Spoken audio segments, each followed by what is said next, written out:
Section 5. Sensation versus perception. Rose criticizes the intuitive model in which nerve impulses arrive at a particular time and place to give us an immediate instance of subjective illumination. This ignores the enormously complicated anatomy and physiology of the brain, which take time to generate full awareness. Consequently, he says, quote, bottom-up processing produces little awareness on its own, or only a basic kind of awareness, and the full ramifications of new input may take a long time to manifest themselves. When do you understand a sentence? How often have you suddenly got the point of a joke hours after you heard it? End quote. So there's a hierarchy in consciousness. Qualia are at the primitive basic level, while complex cognitive constructs are at the top. In other words, experiences/feelings at the bottom and propositional knowledge at the top. At this point, we can bring in Nicholas Humphreys' curious but very interesting ideas about the differences between sensation and perception. Rather than a hierarchy, with primitive bodily sensations being systematically processed into sophisticated mental perceptions, Humphrey sees sensation and perception as two completely separate and independent channels between the organism and the environment. He sees sensation as evolutionarily earlier, arising in unicellular organisms. Sensation, according to Humphrey, is all about what's happening to me, while the evolutionary later development of perception is about what's happening out there. But why do we need two channels for information to pass from the environment into the organism? Why shouldn't we just have one with a bottom and top level, as more conventional theorists believe? The answer, according to Humphrey, is that perception enables us to carry out all the functions necessary for survival and reproduction. The functions which many modern philosophers and scientists are keen to tell us can be carried out without consciousness. Sensation, on the other hand, is the basis for consciousness itself, which Humphrey believes has important evolutionary benefits in terms of motivation. The heart of Humphreys' theory is that a sensation, such as the visual sensation of red, is a kind of action, something we do, not something that just happens to us. So seeing red is not a process of passively receiving impressions or building up internal images, but is something we do. He adds that sensations originated in our primordial ancestors' expression of liking or disgust, which in turn evolved from the bodily responses to noxious and beneficial impingements on these simpler animals. In other words, sensations are about evaluating inputs. Consequently, sensations are the most basic form of emotion. Humphrey invents the transitive verb redding as the name for this active first-person response, And this lets him draw attention to the important fact that when we experience something red, we do not just learn something about it, we learn something about ourselves. Roughly, this thing provokes redding in me.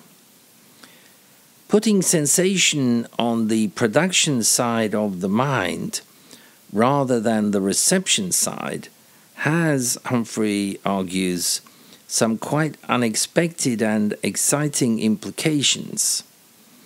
Sensation ought to be especially susceptible to top-down influences, to control by the person, or to being altered by drugs, which helps make sense of imagery and hallucinations.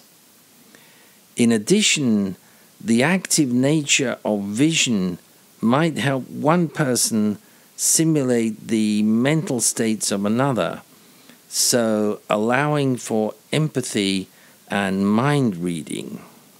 Humphrey is unusual in having an elaborate theory of qualia and consciousness. Many other theories simply accept that the problem of consciousness is the problem of qualia, the hard problem, as it has been famously called.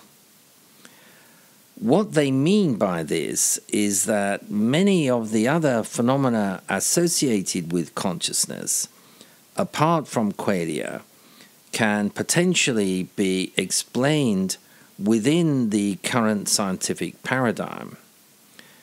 Geoffrey Gray lists examples of these easy problems for contemporary science, such as sensory detection, sensory motor action, and the extraction of meaningful intentional categories grounded in the activities of such sensory motor feedback mechanisms. Gray then insists that the hard problem of consciousness concerns only perceptual experience. He says, quote, "The philosophical term quale, plural qualia, is a convenient way of referring to the elemental components of perceptual experience, the color red, an itch, the smell of jasmine, and so on. And I use it here to mean just that, with no further philosophical baggage. Many writers have disputed the notion that conscious experience can be broken down into any such elemental components. However, we have considered many empirical discoveries that demonstrate its usefulness. From a scientific perspective, then, the hard problem of consciousness boils down at its simplest to just this: how does the brain create qualia? Mental processes that do not involve qualia do not pose any difficulty in principle for scientific analysis." End quote. Gray stresses that most discussion of qualia generally centers on the perception of the public real world out there, whereas the executive function approach to consciousness tends to use examples from more private regions of consciousness, such as thought, imagination, mental arithmetic, problem solving, etc. Activities such as these, he says, do not require direct, ongoing interaction with the public world. However, Gray points out that the more private regions of consciousness also involve qualia. He gives the example of remembering a novel telephone number. Some people, he says, can simply remember it without further awareness. The alternative way is to subvocally keep repeating it to yourself, either spontaneously or as a deliberate strategy to remember it. In this way, Gray says, quote, I hear the telephone number in my head in much the same but not identical way as if I spoke it aloud. The number comes, so to speak, clothed in phonetic qualia. So the problem of qualia is posed in these private regions of consciousness, just as it is in the more public places. All the same questions arise. How does the brain create qualia? Why does it need to do so? What differences to information processing do qualia make? And so on. End quote.